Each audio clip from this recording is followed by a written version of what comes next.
네, 폭우가 잦아들자 폭염이 찾아왔습니다. 전국 대부분 지역에 폭염특보가 내려졌는데요. 네, 그렇다고 장마가 끝난 것은 아닙니다.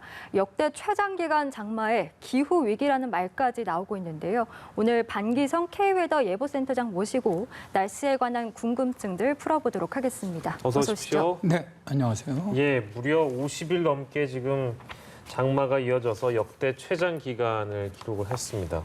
글쎄요, 이 당초 예상은 평년과 유사할 것이다 이런 전망도 있었는데 왜 이렇게 길어졌다고 봐야 될까요, 센터장님? 일단 기상청에서 이제 여름 장마를 하려면 기상청 자체만 하는 것이 아니라 우리나라 많은 대학교 교수들이라든가 연구기관들이 있습니다. APCC라든가 또 뭐 국립기상과학원이라든가 이런 데서 모여서 서로 다른 자료를 가지고 이제 토론하는 것이죠. 그래서 예. 결정을 합니다. 예. 근데 어쨌든 뭐 올해 장마 예보는 완전히 틀렸죠. 예, 제가 볼 때는 일단 뭐 올해 기상청에서 예보를 내면서 좀 빠뜨린 것이 북극권 쪽에 좀 이상고온 현상이 아니었나 저는 그렇게 봅니다. 예. 실제로 이제 올해 지금 우리나라 장마에 굉장히 큰 영향을 줬던 것이 북극권의 고온 현상이거든요. 예. 세계 기상기구는 이제 북극권 지역 시베리아 지역이 올해 1월부터 5월까지는 5도 이상, 그다음에 6월은 10도 이상 평년보다입니다. 예. 그러니까 이 정도 기온이라는 건 엄청난 겁니다. 이렇게 이제 고온 현상이 발생을 했는데 예. 그런 고온 현상이 발생을 하면 결국 부항구의 기류에 변화를 줬습니다. 그래서 우리나라 쪽 상공 쪽으로는 실제로 상층에 저기압성 순환이 어리죠. 차가운 공기가 내려오면서 굉장히 느리게 이동을 해 나갔습니다. 예. 거의 그냥 머물러 있는 형태였죠. 자, 그런데 이제 우리나라 장마는 북태평양 고기가 아주 그 뜨거운 고기압과 북쪽에 있는 차가운 고기 사이에서 장마전선이 만들어지는데 대개 7월 25일 정도 되면 북태평양 고기압이 기온이 올라가면서 밀어올립니다. 세력이 더 강해지니까. 예. 밀어올리는데 올해는 북쪽 이 저기압 세력이 워낙 강하다 보니까 찬 공기가 북태평양과 밀어올리지는 못한 거죠. 예. 그러다 보니까 장마전선이 계속 우리나라 주변에 머물면서 남북으로 오가면서 정말 기록적인 호우를 내리게 된 겁니다. 예, 그렇군요. 지금 저희가 이 기상과 관련된 이야기를 나누고 있는 도중에 청와대에서 속보가 들어온 거 잠깐 전달해 드리고 관련된 이야기 좀 이어가도록 하겠습니다. 청와대의 지금 소식인데요. 문재인 대통령이 오늘 특별 재난 지역을 추가로 제거할 계획이 있다라고 지금 밝혔고 광복절 특사와 관련해서는 절차가 진행되지 않고 있다는 의견이고요. 그리고 인사와 관련된 또 하나의 소식이 있는데 수석급 이상의 인사는 일단락이 된 것 같다, 됐다. 그렇기 때문에 노영민 비서실장에 대한 사의 표명, 즉 사표에 대한 부분은 반려한 것으로 해석이 가능하다라는 청와대 관계자의 언급이 있었던 것 같습니다. 저희가 지금 긴급하게 들어온 내용이라서 일단 이렇게만 전달해 드리고 이 대담이 끝나면 저희가 정리를 좀 해드리도록 하겠습니다. 예, 저희가 장마가 왜 이렇게까지 길어지는지에 대해서 이제 질문을 드렸고 그 원인으로 북극권의 고온 현상이 영향을 미쳤다라고 분석을 해주셨는데 이게 워낙 뭐 날씨라는 것이 예측하기는 어렵습니다만 올해 좀 유독 더 예측하기 어려웠던 뭐 이유가 있을까요? 그러니까 우리가 이제 대개 이제 기상청도 아마 그렇게 생각을 했을 것 같습니다. 여름철에는 이제 장마 전선이 북쪽의 찬 공기와 남쪽의 뜨거운 공기 사이에 형성이 되는데 이게 뭐 쭉 천천히 서서히 올라가는 것이 아니라 어느 순간 북태평양에 발달하면 확 튀어 올라가거든요. 북쪽으로 예. 점핑을 한다래죠. 그러니까 아마 이제 제가 생각할 땐 계속 장마가 자 이제 언제 끝난다 이렇게 해서 미룰 수밖에 없었던 것이 예. 충분히 이제 기상학적으로 보면은 끝날 것으로 보이는데. 예. 실은 저 북쪽에 있는 찬 공기가 예상보다 강했던 거예요. 그러니까 이제 이 고기압이 밀어올리지를 계속 못하고 예. 그러다 보니까 이제 계속 뭐 3일, 10일, 14일 그다가 최근에 와서 다시 16일까지 이렇게 계속 늘어지게 된 것이죠. 예, 그렇군요. 뭐 이제 예상하기가 참 어려운 상황이었다라는 것도 뭐 이게 예상이 듭니다만 아주 많은 분들이 이제 이 어떤 오보청 아니냐라는 뭐 비판도 일고 있어서 그 내용은 저희가 또 잠시 뒤에 알아보도록 하고 장마 언제 끝납니까, 센터장님? 이거 언제 끝난다고 전망하고 계세요? 일단 뭐 기상청도 16일까지 장마는 이어질 예. 거로 예. 보고 있고요. 예, 제가 일하고 있는 K웨더에서도 16일은 끝날 것으로 16일. 네 그렇게 예상을 하고 있습니다. 예, 네. 예. 그러면 잠수교 같은 경우는 지금 12일째 계속해서 이제 물 속에 있는데 언제쯤 통제 해제가 될 수 있을까요?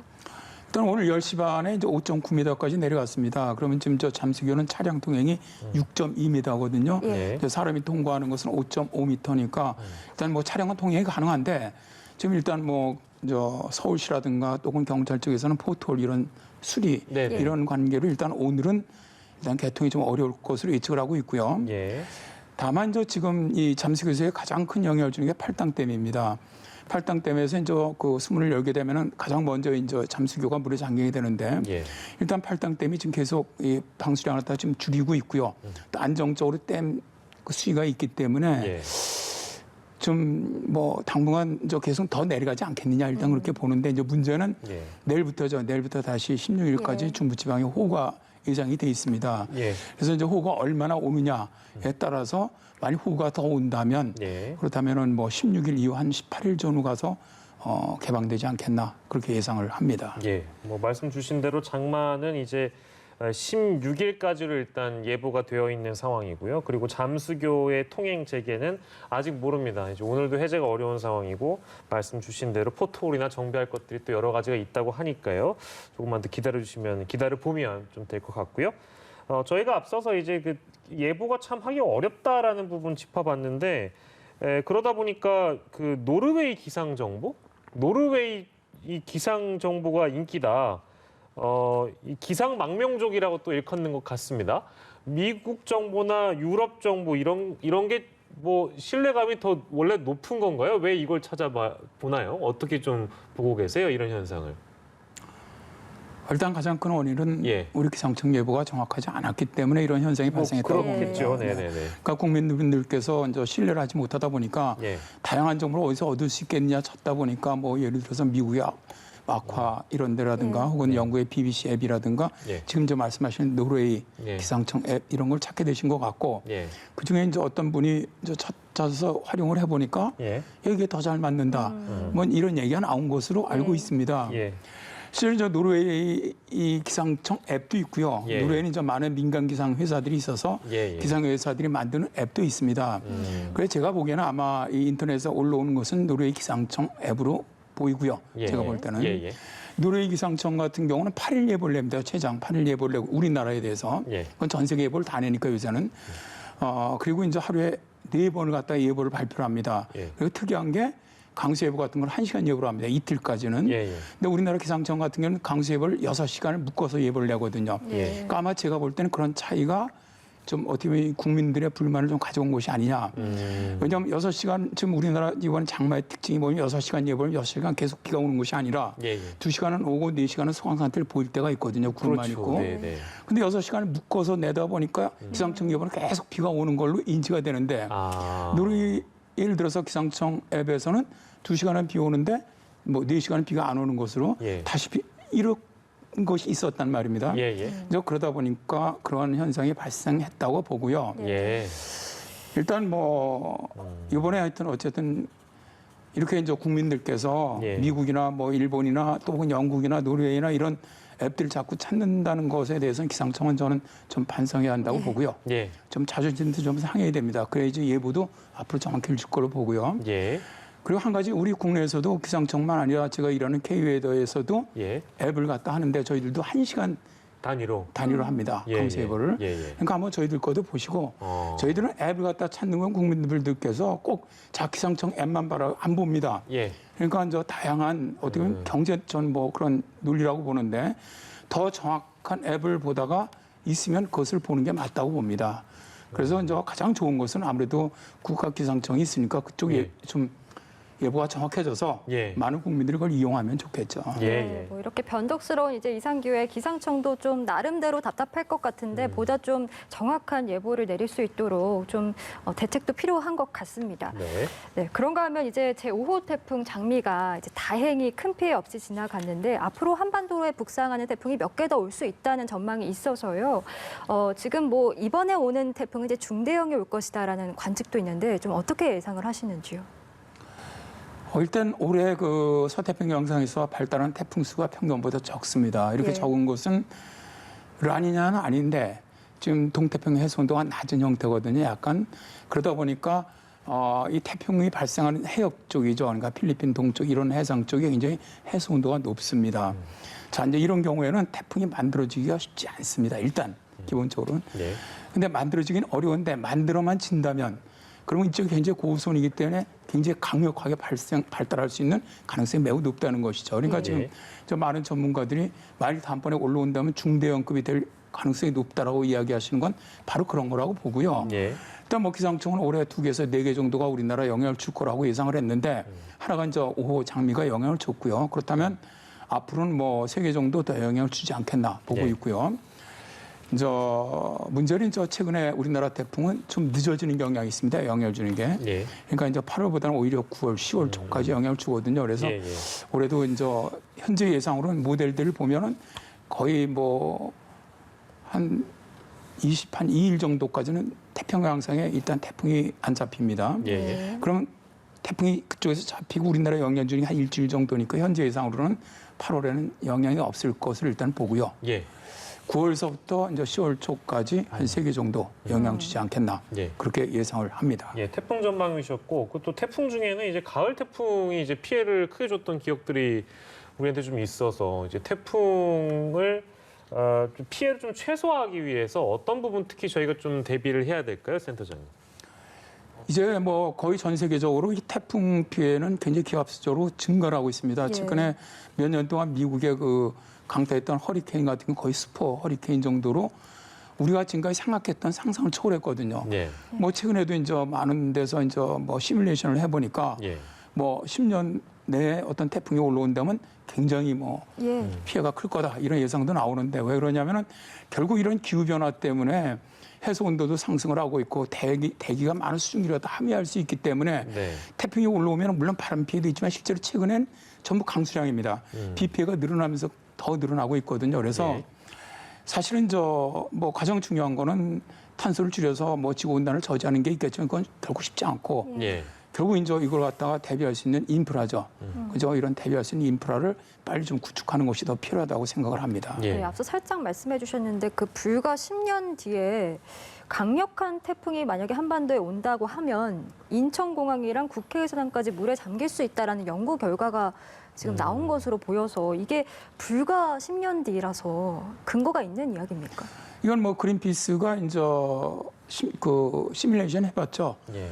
해봐서 이제 발표를 한 것인데 저는 충분히 가능성이 있다고 보는 것들 중에 하나가 예.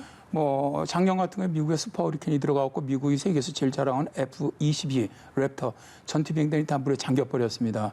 그래서 우리나라 또는 한 22조 원의 피해가 발생했는데 예. 자 이번 10년 내에 우리가 더 이상 여기에 대한 대비도 하지 않고 지구 온난화는 더 심각하게 진행된다면입니다. 예. 그렇다면은 뭐 말씀하신 것처럼 부산 해운대 같은 경우는 왜 최근에 2016년에도 태풍 들어왔을 때 해운대 근처에 있던 그 고층 예, 아파트 예. 다 물에 잠긴 그 수준은 이제는 훨씬 넘어선다는 거죠. 이제는 아.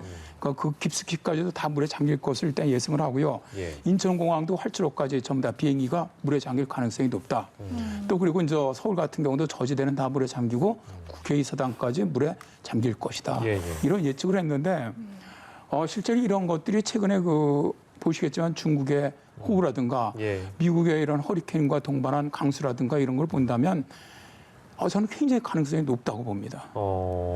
이게 그 재난 영화에서나 흔히 이제 보던 얘기가 10년 뒤에 실제 벌어질 수 있다라는 예측이 나왔다고 하니까 굉장히 무섭게 들리기도 하고 섬뜩하기도 한데요. 이제 이런 이제 예상이 있었기 때문에 우리가 좀 대비할 수 있는 게 있지 않을까라는 생각을 하면서도 동시에 이제 그건 어려울 것이다라고 주장의 한 축은 아마 이미 탄소가 너무 많이 배출돼서 10년 뒤에 이렇게 뭐 기후변화나 기상이변이 오는 것들을 인간이 막을 수 없을 것이다라는 아주 암울한 전망을 내놓는 전문가들도 있다면서요. 그건 또 거기에 좀 부연을 해주신다면요. 그렇습니다. 그건 이산화탄소라는 것은 일단 배출되면은 최소 1000년까지 대기 중에 남아 있습니다. 그러니까 이미 배출된 이산화탄소가 없어지진 않죠. 뭐 획기적으로 그걸 없애는 기술이 나오기 전에는. 그러나 지금 이제 많은 이 기후학자들이라든가 뭐 이런 분들이 이제 골든타임 10년밖에 남지 않았다. 2020년이 넘어가면 2030년이 넘어가면은 엄청난 정말 이런 재앙들이 발생할 것이라고 예측하는 주요한 이유고 또 그런 것들의 밑바탕에 뭐냐면 지금 현재로서는 막을 수는 없지만 예. 우리 후손이라는 거죠. 예. 지금 자라는 어린 애들이 클 시절에 가서는 그래도 좀 더 지금보다는 안전한 그런 세대에 살게 하기 위해서는 지금이라도 정말 엄청나게 줄여나가야 한다는 거죠. 예. 그러니까 이제 2015년 파리 협약 같은 게 바로 그런 것들이었는데 현재 뭐 미국의 트럼프 대통령이 이제 탈퇴를 해버렸고 뭐 호주도 탈퇴했고 이제 많은 나라들이 탈퇴를 하다 보니까 실현 가능성이 매우 낮아져 버렸는데 그렇더라도 정말 이대로 간다면 이제 비극이죠. 정말 뭐 많은 기후 학자들은 기후 이탈 앞으로 10년이면 기후 이탈까지 예상을 하는데 기후 이탈이라는 건 이제 이때부터는 인간이 자연을 갖다 컨트롤 못 한다는 거죠. 그때부터는. 그러니까 아까 말씀하신 것처럼 뭐 그린피스가 예측한 그런 재난, 우리가 정말 재난 영화에서 보는 이러한 것들이 현실로 10년 후에는 현실로 정말 닥쳐올 겁니다. 그러니까 이제 이런 것들 지금 당장은 못 막지만 그 이후 세대를 생각해서라도 지금부터 나가야 한다는 것이고요. 그래서 저 같은 경우는 이제 정부 같은 데서 어차피 지금 이제 많은 대책을 세우고 있지 않습니까? 뭐 그린 뉴딜을 한다든가 이런 것도 지금 내놓은 대책 갖고는 상당히 좀 미흡하다고 보고요. 더 강하게. 저 어떻게 보면 좀 혁신적인 그래야만 그리고 이제 일단 그런 건 그렇게 나가고 탄소를 줄이는 건 다음에 정말 이런 앞으로 더 극심해지는 자연재난에 대비하는 인프라 구축이죠.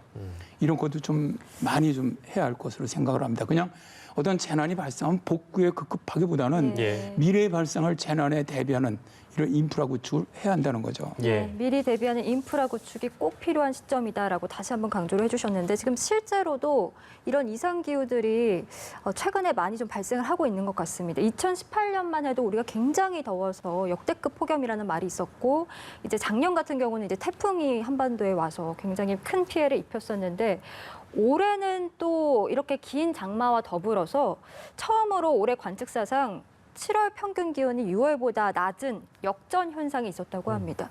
이 현상은 우리가 어떻게 그 원인을 파악할 수 있을까요? 기후변화의 특징이라는 것이 이 진폭이 크다는 겁니다. 변화의 진폭이. 자, 이제 우리가 기후변화로 해서 기온이 상승한다 그러면 예를 들어서 100년 안에 뭐 2도가 상승한다 그래봐야 1년에 0.2도 폭입니다. 그러니까 이런 식으로 일률적으로 상승을 하지만 그 사이에 이 폭염이 오는 이런 빈도 그러니까 점점 변화폭은 커집니다. 그러니까 이제 2018년에 우리가 상상할 수 없는 폭염이 왔지만 기상관측에서 가장 더웠죠. 이게 당장 내년이나 후년에는 그보다 더 심각한 폭염이 올 수가 있고 또 겨울에는 정말 심각한 이런 추위가 올 수도 있다는 겁니다. 그리고 이제 최근에 이 트럼프 대통령이 가장 대표적인데 그분은 태풍이 오는데 야 옛날에도 태풍이 있었어. 비가 오면 야 옛날에도 홍수 있었어. 옛날에도 더웠거든. 그렇게 말씀하시는데 있었습니다. 옛날에도 태풍이 있었고 옛날에도 호우 있었고 옛날에도 폭염이 있었어요. 문제는 기후변화는요. 그런 폭염들이 예전에 있었던 걸 다 뛰어넘는다는 거예요. 그리고 그 빈도가 이제 점점 잦아진다는 거거든요. 그러니까 이제 우리가 인류가 정말 한 번도 구경해 보지 못한 이러한 재난들이 이제는 엄청 발생할 것이라는 거죠. 그런 하나의 대표적인 게 올해 저는 이런 기상 이변이라고 봅니다. 우리나라만 아시아 쪽만 이런 홍수나 이런 게 있었던 게 아니고 올해 심각하지 않았습니까? 1월서부터 호주의 폭염이라든가 대형 산불, 북극권의 대형 산불과 폭염, 다음에 이제 이런 중동이라든가 아프리카의 엄청난 메뚜기떼 재앙이라든가 이런 모든 것들이 다 서로 연관되는 것들이거든요. 그러니까 기후변화가 사실은 만들어내는 것들이라고 볼 수가 있죠. 알겠습니다. 오늘 뭐 이제 마지막으로 기후 위기에 대해서 아주 강력하게 경고도 해주셨고 인프라 구축이 아주 시급한 문제다라고 말씀해 주셨습니다. 오늘 종합적으로 짚어봤습니다. 반기성 K웨더 예보센터장과 함께했습니다. 센터장님 고맙습니다. 네, 감사합니다.